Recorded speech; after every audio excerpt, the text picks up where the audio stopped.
Hello. അങ്ങനെ ഞങ്ങൾ ഇന്ന് എല്ലാവരും കൂടെ ഒരു കല്യാണത്തിന് പോവുകയാണ്. എവിടെയാണെന്ന് ചോദിച്ചാൽ വർക്കല ശിവഗിരിയിൽ വെച്ചാണ്.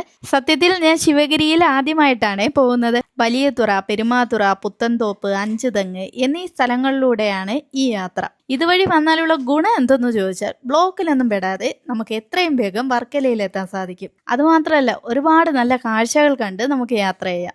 കുറച്ചുകൂടെ മുന്നിലോട്ട് പോകുമ്പോൾ അഞ്ചുതെങ്ങിന് തൊട്ട് മുൻപിലായി മുതലപ്പൊഴി എന്ന് പറയുന്ന ഒരു സ്ഥലമുണ്ട്. അതാണ് ഈ കാണുന്ന സ്ഥലം.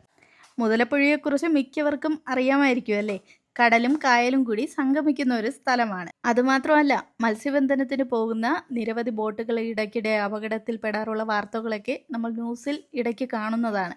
ആ ഒരു സ്ഥലമാണ് ഈ മുതലപ്പൊഴി. കാണാൻ സുന്ദരമാണെങ്കിലും അപകടം പതിയിരിക്കുന്ന ഒരു പൊഴിയാണ് കേട്ടോ ഈ മുതലപ്പൊഴി.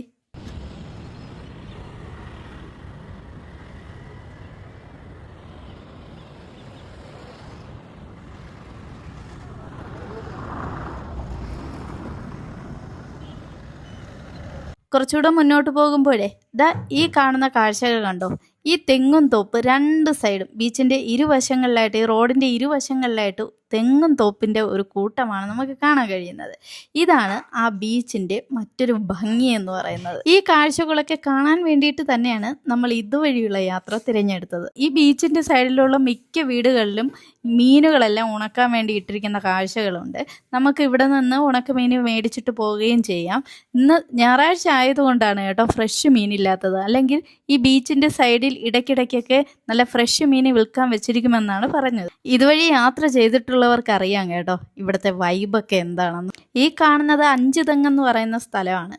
ഇവിടെ നല്ല ഫ്രഷ് ഞണ്ടും കൊഞ്ചും ഒക്കെ കിട്ടുന്ന ഒരു ഏരിയയാണ്. ഇന്ന് ഞായറാഴ്ച ആയതുകൊണ്ടാണ് അതൊന്നും കാണാനില്ലാത്തത്. ഇതിനടുത്തായിട്ടാണ് അഞ്ചുതെങ്ങ് കോട്ട വരുന്നത്. അവിടെ ഒന്നും കയറാൻ സമയമില്ലാത്തത് കൊണ്ട് കയറിയില്ല കേട്ടോ. ഞങ്ങളങ്ങനെ നേരെ ശിവഗിരിയിലെത്തി.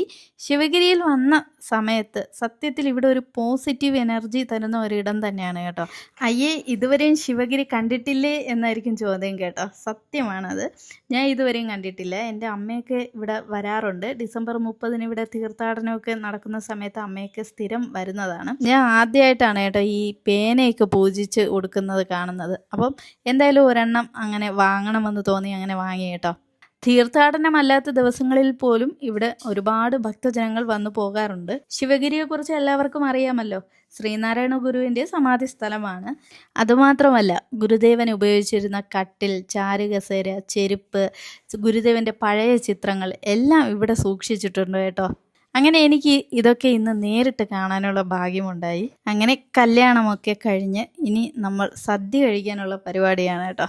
സദ്യയൊക്കെ കഴിച്ച് ഇന്നത്തെ ഞായറാഴ്ച ദിവസം ഇന്ന് ശിവഗിരിയിൽ തന്നെ അങ്ങ് സ്പെൻഡ് ചെയ്തു. നല്ലൊരു സദ്യയായിരുന്നു കേട്ടോ. കല്യാണ സദ്യ പറയാനില്ല, കൊള്ളാം. നല്ലൊരു സദ്യയും കഴിച്ച് നമ്മൾ യാത്രയായി.